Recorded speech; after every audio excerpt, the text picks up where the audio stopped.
Story 1, this is Fireteam Delta. Dad's coming home. Welcome to the Military Veteran Dad Podcast, where it is our mission to bring every dad home. I am your host, Ben Killoy. I'm a United States Marine veteran, husband, and a father. We will bring authentic conversations to inspire action in your life so we can close the gap between the dad you are today and the dad you want to be tomorrow. This is the Military Veteran Dad Podcast. Welcome to episode 39 of the Military Veteran Dad Podcast. Today is a special treat. We don't have a guest, you get me. I first want to thank a guest or a listener who encouraged me to speak more on the podcast. And this encouraged me to do something I've wanted to do for the podcast, but I've yet to really work through the fear and the courage to actually put my voice into a single podcast and put it out in the world. So I'd like to thank Oscar Hernandez, who, if he's listening, for encouraging me to open the mic up to myself and to talk to you, the dad, directly. So today I want to bring you top 4 things I have learned on the podcast. The first one that we're going to start off with is, if you're a fan of the podcast and you've been listening for a lot of episodes, you're going to know this answer. It's legacy.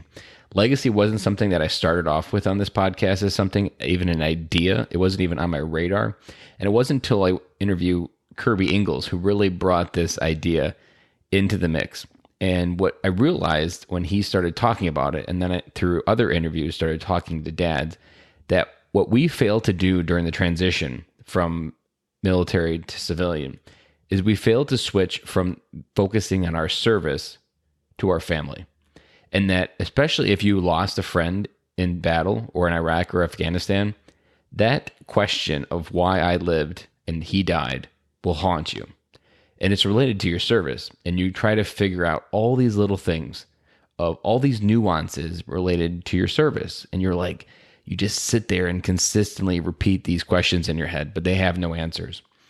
And it's this failure to switch to our family, because what I've realized through interviewing 37 dads now is our service, once it's over, it's all facts. There's not a single thing you can do about it or change any of it. It's all done. Your time, your commitment to your country is over. And moving forward through that really begins with recognizing that you just inherited a toolbox. No matter what happened, no matter how much PTSD you might be carrying with you, no matter how many friends you lost, all of those things are a toolbox filled with wrenches that you don't yet know what to do with. And by switching to your legacy of focusing on your family, these are wrenches that then can begin to set up your family to think about how they can go out into the world, how your kids can work through problems at school. Maybe it's a bully and you had a bully in the military, or you had a bad NCO that was very harsh on you and just you couldn't get where common sense didn't work. These are all things that your skills and your experience can help your kids guide them through their life. And one of the most freeing things that I've had over the years with my kids is being able to just share a story of my life with my kids, whether it be from bullying, whether it be from being picked on, or even some of the things related to why I'm running now and why I go to the gym now. These are all stories that I used to protect myself from and not explore out or say outside of my head. But really, when you share them to your kids, you're showing humility, but you're showing them that there is a way through it, that dad got through it, and maybe I can get through it. But then also you can just share your wisdom through it. And there's so much power that comes from you sharing your stories, your experience with your kids. And one of the other things that I've realized is that when you focus on your legacy, you have the best toolbox part from the military. You have experiences. You know how to be adventurous. You know how to do things that are a little bit crazy to most people. And giving those gifts to your kids to do crazy things, to go climbing on a rock wall, to go out in the woods and go play with a compass, these are things that kids love. They get them outside away from the video games, get them outside away from the iPads. We've seen countries that most people never even get a chance to imagine. We know what those have done to our soul and how our view of the world has changed because of that. These are gifts that we can give to our kids. And imagine the impact using these tools in this toolbox to go out into the world to make that dent, to give your kids the best chance that they have to go out there and figure out who they're meant to be in this life. Another one that comes up in this legacy is knowing your max effective range. This one comes from Andy Stump. He told a story that as a Navy SEAL, he was trained to be an effective fighting force. But yet his range of effectiveness was still to the range of the rifle that he fired. And if you think about it, that like no matter how much you trained in the service, no matter how great your skills are, your max effective range or what you're able to do is how far your rifle can fire. And he said when he's focused on his being a dad, that he realized his max effective range was literally generational. There's something that within the Bible that they talk about generational families, that they create a culture within their family that allows them to create a generational team that allows that family, their tradition, their core values to go well beyond the one piece of the tree that you are on, the family tree, that literally you can go decades into the future and make an impact. The next one that I want to go ahead and talk about is number 2. In this one, I had an idea of going into this podcast about it, but I really didn't understand the depth of it until episode 34 with Sarah Roberts, which she was the spouse of a Marine who was discharged medically and eventually just collapsed under his own weight of what he was dealing with. And he ended up killing himself with his daughter sleeping 10 feet away. And that word is ego. That what he was facing was this battle of keeping it all together, not showing anybody else his true scars, the scars on his heart, the scars on his soul, the pain that he was feeling inside. He was holding it in. And she would be the first one to tell you that was something that he always had this strong ego to try to prove to the world that he was a tough guy. And later I learned that he came from a fatherless home, and that not having that role model to understand who he needed to be in this world, to help him understand what he was feeling inside well before the Marine Corps, that almost made it worse, because when the Marine Corps gave him an identity, gave him the uniform, it was the only identity that he knew. And when he removed that identity, when he was forcefully removed, because he was pretty much going to be a lifer, he didn't know how to be who he was, because he didn't know who he was before the transition. And this ego was so strong that it just collapsed under his own weight, and he no longer carried that burden. This ego also focuses on hiding our true feelings. That the worst part of what the Marine Corps and every other branch does is they train you to hide your emotions. That emotions get you killed in the battlefield, which makes sense. But at the same time, emotions are how you use, or they're almost like your compass in life. And if you were trained to suppress them after your transition and you never really tune into what they're trying to tell you, if you feel sad, that's nothing wrong with it. If you feel sad because someone died, that's perfectly fine. But that emotion is trying to tell you something. That emotions are meant to be felt and understood, not suppressed. And these are things that are all related to ego. That ego just becomes this shield that we hide behind, that we inflate almost to protect ourselves from the things that we don't want to see. I've also explained it that in some ways that inside our heart or our soul, there's always some portion of it's in the shadow. That we have some portion of it's in the light and some portion of it's in the shadow. And as you're having a conversation, imagine rotating back and forth to try to make sure that light never touches the shadow so that no one really finds out what's sitting there. But what you find out when their light does hit that shadow and someone figures it out, you feel free, you feel connected.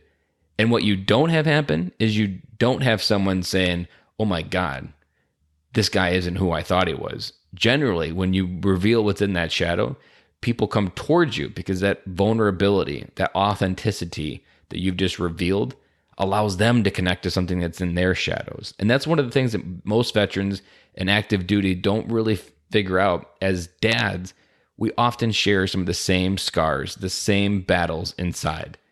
And by going first with our vulnerability, we allow ourselves to be free of that emotion that's holding us in, that's sitting in that shadow, just waiting to be exposed. But that tough guy mentality from the military just says, I can't do it. But that tough guy mentality is the one thing preventing you from coming home as a dad. Over and over, ego is the biggest thing that prevents you from coming home because you hide behind it. There are things that you feel inside that you don't know how to put words to, and you're afraid to express. And that ultimately creates barriers in your life between you and your kids, between you and your spouse. And the other thing with with ego is that use it as a compass. Even myself, I've come miles on my ego because maybe 5 years ago, my ego was super strong because I was trying to prove to the world that I was someone. But really, I was just this scared man inside that didn't have any friends, that was lonely, and worried about dying alone and reaching the end of my life and having no one in my life that cared that I was no longer here. But man, was I putting on a good front. And it wasn't until I really turned down that ego, started talking about it, finding community, that it really started to change. So use that ego as a compass, that wherever your ego is strongest, even if it's not something that you feel is devastating your relationships today, anytime you feel like you have an inflated ego around something, use that as a compass to understand where you may need some personal development, or to just really spend some time thinking about it or journaling about it, or maybe finding a friend to talk about it. Or the Facebook group we have for dads, it's the perfect place to go in there and unpack something that you're not sure to understand. That's what community allows you to do. It allows you to gain perspective on different things, which leads into number 3, community. What I've learned also through all the dads that I've interviewed is that community is the one thing that we lack on the other side. We knew what we had when we served, but the idea of what we don't have on the other side never really sinks in. We have the emotional hole that lack of community offers. And because we're isolating ourselves because of our ego, we are focusing on why the other person died and I lived. These are questions that almost prevent us from creating community, preventing us from finding other people with similar stories, or even just going out in the world to share our story. That quick story related to about 5 years ago when I turned 30, my midlife crisis was I was literally going to die alone. And that when I reached the end, no one was going to say any nice things at my funeral because I really had nobody of quality in my life that was going to care. But man, having community was the one thing that allowed me to create opportunity, see new ideas, share a different view on something, to see a different way of life from an angle that I never would have been exposed to. And that community is where you can come back together and not necessarily heal, because some things you never heal from, they just create a scar. But an odd thing about scars, even when you analogy it to skin, a scar grows 2 times stronger than the skin before. And so a scar isn't meant to be something like that is hurtful. It's meant to be something there that kind of reminds you of that pain.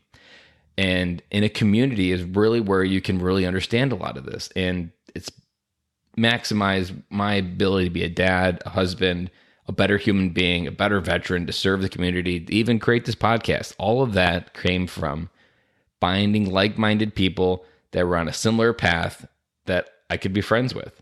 And you've heard me talk on the podcast multiple times that for 3,000 years, we survived in tribes.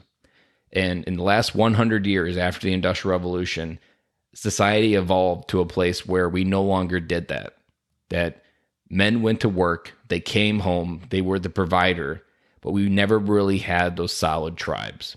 And that tribe is where we need to do life. And you've also probably heard me say it, that I was in the Marine Corps, and your back was the first thing that went. And because of that, their motto was, if you couldn't lift it, you just didn't have enough Marines trying. So if you needed something lifted, it meant, well, you need 15 Marines on that to lift it. That's the problem. It's not that you need a fork truck, you need 15 Marines. It's the same thing for life. You're not meant to carry everything that life throws at you. That these things are difficult. Not everything that you can, a loss of a child, a loss of a friend, maybe it's a divorce, whatever is on your heart, whatever is weighing your heart down, you are not meant to carry that burden alone. It's why men did life in tribes, because that community strengthened ourselves. It allowed us to thrive. It allowed us to overcome adversity. It allowed us to get through bad winters because we were a unit, a cohesive unit. We weren't alone. And that's exactly what we learned in episode 34. He had community around him, but he was no longer able to accept it. He had people trying to help him, and he just couldn't understand how to work through it and come through that ego that he was protecting himself from. And this, for number 4, is a little bit of a pivot, but it's just as important. And it comes from an episode, and the title of it is Always Kiss Your Wife First. And this is something that we talk about a lot.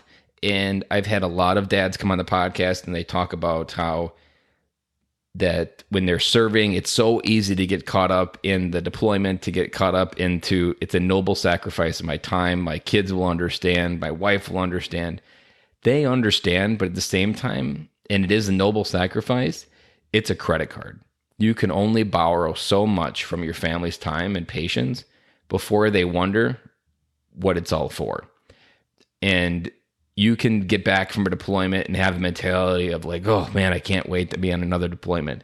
Or you can come back from a deployment and recognize that there was this 8-month gap and that I did borrow a lot of time from my family. They gave me a gift to go do this while they stayed and supported the family. I need to show up 10 times stronger for that. And the idea of always kissing your wife first is to prioritize her. And it's not common culture to say that your kids aren't the most important. I think most people will say, oh, you got to prioritize your kids and focus on them. And so many people get caught up in the trap of making their kids the center of their universe, that they always are going to the soccer games every weekend. Their life revolves around them. But there's one truth that I've learned related to this, that your kids are going to betray you, that your kids are going to leave you. There's going to be a time when the house is empty and the only person left is the one you originally committed to. And if you don't strengthen that relationship from the beginning to the end, wherever it ends, it will end a lot sooner than you wanted it to. And it's because of that credit card. You have to recognize that you can only borrow so much, and it requires daily deposits. It requires consistency. It requires consistency to your word. It requires all of these things, but it requires you to prioritize, to show your wife that she's number one and the kids are number two. And think of the lesson that teaches your kids when they go out in the world to get married, of how they view relationships. Like, your relationship with your wife is the example that your kids will go out and model.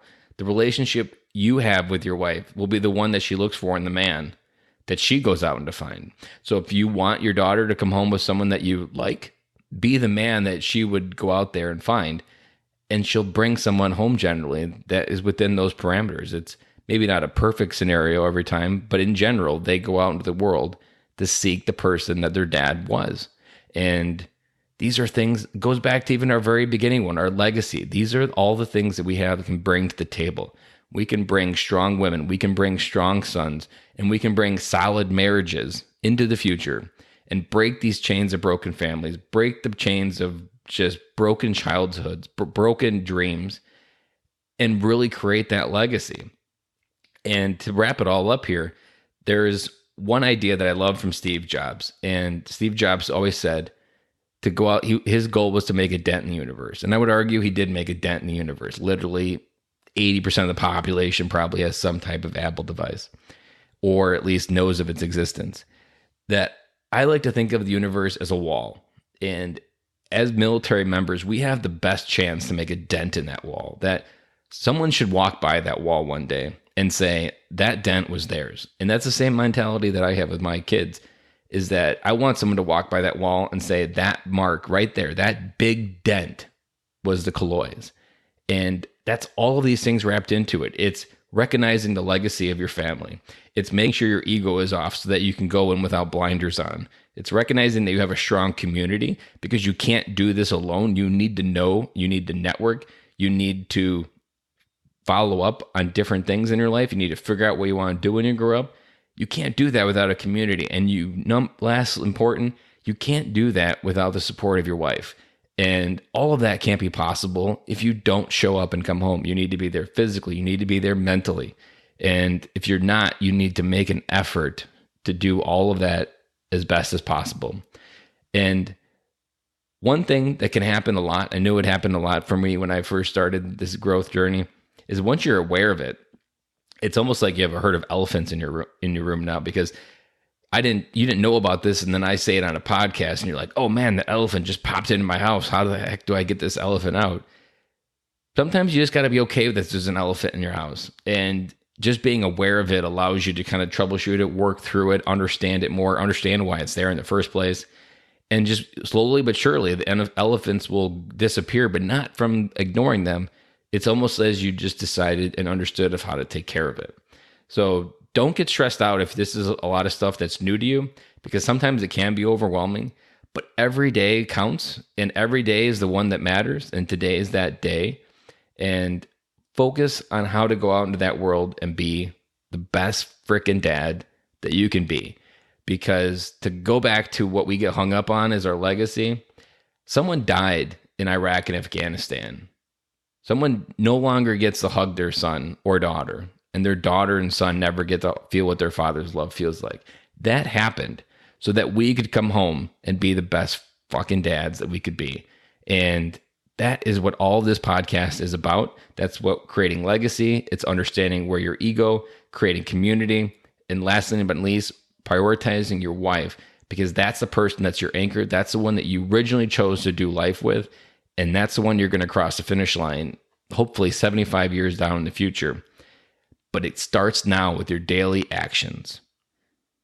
So that's all I have to say about this. And I really hoped that this helps. I survived. I'm a little bit feeling a little bit better after getting through this. I was extremely nervous going through because this was the first solo episode. So I appreciate any advice that you guys have. If you guys like this, if you want to drop me an email, it's ben@militaryveterandad.com. I'm on my socials at Instagram and Facebook. I'm more than happy to hear any feedback on this. Do you want to, maybe you guys are saying, I want to hear more of this.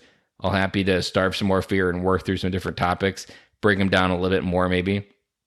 And just also a final reminder, we have the Facebook group where, again, we are building a community of military dads to share that load. Because as I said, you're not meant to do it alone, and you're not meant to carry everything that life gives you. And without anything else to add, I'm going to sign off. And I really appreciate you guys. And I really appreciate you took the time to listen to this episode. And I will see you next week.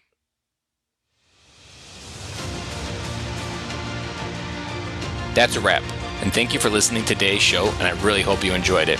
The lifeblood of any new podcast are the reviews. If you haven't reviewed the podcast yet on iTunes, I would really appreciate it, and you will help us get the message out to even more military veteran dads. As John Maxwell says, if there is hope in the future, there is power in the present. Dads, it's time to come home.